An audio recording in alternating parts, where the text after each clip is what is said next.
Hindi lahat ng lumilipas ay bumabalik. May mga bagay sa buhay na kapag nawala, pwede mo pang hanapin. Kapag nawala ang pera, pwede mo pang kitain ulit. Kapag nasira ang gamit, pwede mo pang palitan. Kapag naligaw ka ng daan, pwede ka pang bumalik. Pero may isang bagay na kapag lumipas, hindi mo na kayang ibalik. Oras. At minsan, kasabay ng paglipas ng oras, may pagkakataon ding tuluyan ng nawawala. Kaya kung ikukumpara natin ang orasan at ang pagkakataon sa totoong buhay, marami pala silang gustong ituro sa atin. Tumingin ka sa isang orasan. Tik-tak, tik-tak. Bawat segundo, tuloy-tuloy. Hindi ito humihinto dahil pagod ka. Hindi ito bumabagal dahil hindi ka pa handa. At hindi rin ito bumabalik dahil may pinagsisihan ka. Parang buhay.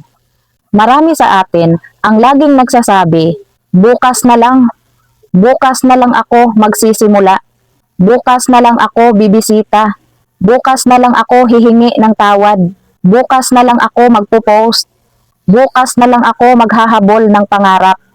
Hanggang sa isang araw, dumating ang bukas, pero wala na ang pagkakataon. May isang tao na matagal nang gustong subukan ang isang bagay. May pangarap siya, may kakayahan siya, pero natatakot siya.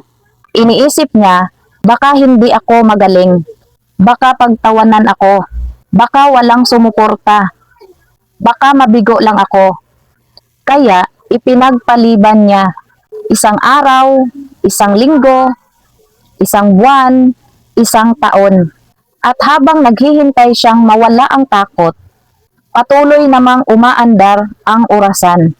Hanggang sa nakita niya ang ibang tao, ginagawa na ang bagay na matagal na niyang gustong simulan. Doon niya naisip, sana nagsimula ako noon. Pero ang problema sa salitang sana, madalas sinasabi lang natin ito kapag lumipas na ang pagkakataon. Ganyan din sa mga taong mahal natin.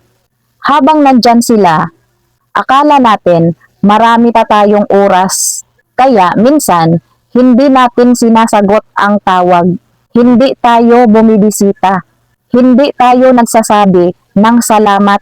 Hindi tayo nagsasabi ng mahal kita. Hindi tayo humihingi ng tawad. Iniisip natin, mamaya na, sa susunod na lang. Marami pa namang pagkakataon. Pero, hindi natin hawak ang oras. May mga pagkakataong akala natin babalik, pero hindi na pala.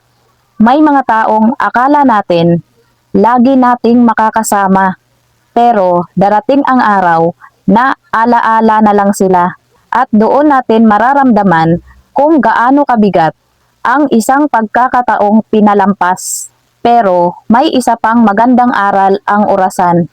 Kapag tiningnan mo ito, mapapansin mong kapag lumipas ang isang segundo, may panibagong segundong dumarating. Ibig sabihin, habang buhay ka, may pagkakataon ka pa ring magsimula. Hindi mo na maibabalik ang kahapon, pero pwede mong baguhin ang gagawin mo ngayon. Hindi mo na mababawi ang mga panahong sinayang mo, pero pwede mong pahalagahan ang mga oras na natitira. Hindi mo na mababago ang desisyong ginawa mo noon, pero pwede kang gumawa ng mas magandang desisyon ngayon. Kaya, kung matagal mo nang gustong magsimula, magsimula ka. Kung may gusto kang kausapin, kausapin mo. Kung may kailangan kang patawarin, subukan mong magpatawad. Kung may gusto kang pasalamatan, sabihin mo habang naririnig ka pa niya. Kung may pangarap kang matagal nang ipinagpapaliban, gumawa ka kahit isang maliit na hakbang ngayon. Dahil ang pagkakataon, parang pinto. May mga pintong matagal na nakabukas. Pero hindi ibig sabihin na habang buhay itong maghihintay sa'yo. Marami rin sa atin ang nagagalit Kapag pakiramdam natin ay huli na tayo, nakikita natin ang ibang tao na successful na, may bahay na, may negosyo na, may magandang trabaho na, malaki na ang kinikita, malayo na ang narating. Habang tayo, parang nagsisimula pa lang. Kaya napapatanong tayo, bakit parang nahuhuli ako?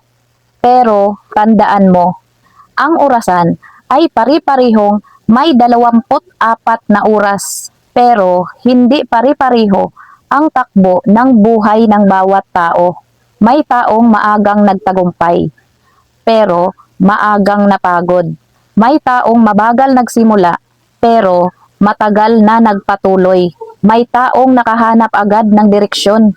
May taong kinakailangang maligaw muna bago niya malaman kung saan talaga siya dapat pumunta. Kaya huwag mong ikumpara ang oras mo sa oras ng iba. Dahil baka habang iniisip mong nahuhuli ka, ang totoo, papunta ka pa lang sa pagkakataong para talaga sa'yo. At minsan, may mga pagkakataon ding hindi natin nakuha kahit ginawa naman natin ang lahat. Nag-apply ka pero hindi ka natanggap. Sumubok ka pero nabigo ka. Minahal mo pero hindi ka pinili. Nagtiwala ka pero nasaktan ka. Nagtrabaho ka ng mabuti pero parang walang resulta. At mapapatanong ka, sayang ba ang oras ko? Hindi lahat ng oras na hindi nagbigay ng resultang gusto mo ay nasayang. May mga panahong hindi ka binibigyan ng tagumpay, pero binibigyan ka ng karanasan. May mga pagkakataong hindi para manatili, kundi para turuan ka. May mga pintong nagsara, hindi dahil wala ka nang pupuntahan, kundi may ibang direksyong kailangan mong tahakin. Kaya huwag mong isipin na lahat ng hindi nangyari ayon sa plano mo ay kabiguan. Minsan, ang pagkakataong hindi mo nakuha ang siyang naghanda sa iyo para sa mas tamang pagkakataon.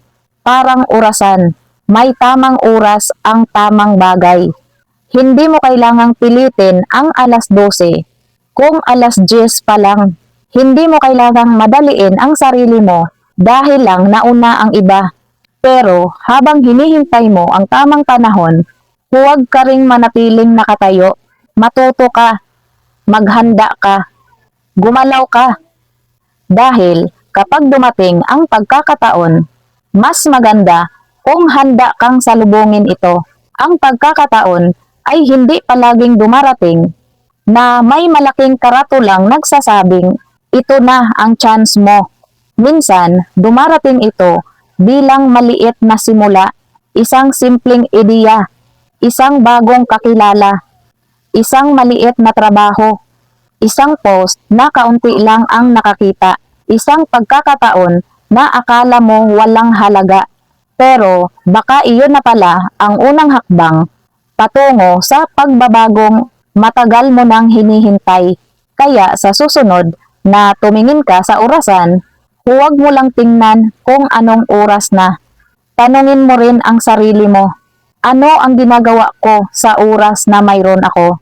Dahil balang araw, hindi natin pagsisisihan ang mga pagkakataong hindi natin sinubukan dahil natakot tayo. Ang orasan ay patuloy na iikot, ang panahon ay patuloy na lilipas, at ang buhay ay hindi maghihintay hanggang maging handa tayo. Kaya habang may oras, magmahal ka, magpasalamat ka, magsimula ka, sumubok ka, mangarap ka. At higit sa lahat, pahalagahan mo ang mga pagkakataong nasa harapan mo ngayon. Dahil hindi lahat ng pagkakataon ay kumakatok ng 2 beses. At hindi lahat ng oras ay maaari pang balikan. Kung ikukumpara natin ang orasan at pagkakataon sa totoong buhay, ang orasan ang nagpapaalala sa atin na patuloy na lumilipas ang panahon. Ang pagkakataon naman ang nagpapaalala na habang lumilipas ang oras, may mga bagay tayong kailangang piliing gawin. bago maging huli ang lahat. Hindi natin kayang ibalik ang kahapon. Hindi natin alam kung ano ang mangyayari bukas. Pero hawak natin ang desisyong gagawin natin ngayon. Kaya kung may pagkakataon kang gumawa ng mabuti, kung may pagkakataon kang magsimula, simulan mo. Kung may pagkakataon kang sabihin sa isang tao na mahalaga siya, sabihin mo. Dahil ang buhay ay parang orasan. Patuloy itong umaandar kahit hindi tayo handa. At minsan, ang pinakamalaking pagsisisi ay hindi dahil nabigo tayo, kundi dahil may pagkakataon tayo noon, pero pinili nating huwag subukan. Habang may oras, may pagkakataon. At habang may pagkakataon, huwag mong hayaang puro sana ang maiwan sa huli.